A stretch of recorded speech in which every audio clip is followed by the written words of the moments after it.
environment. New initiatives always come with new and young spirit.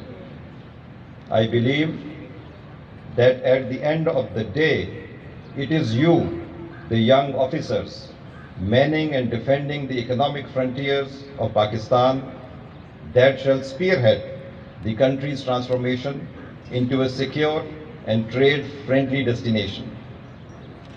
The Federal Board of Revenue has already taken various initiatives for contributing in the changed socio-economic environment of the country. On the domestic front, to document the economy, track and trace system has been implemented since October 2021, where production of three sectors, tobacco, sugar, and fertilizer, are being monitored through the use of technology.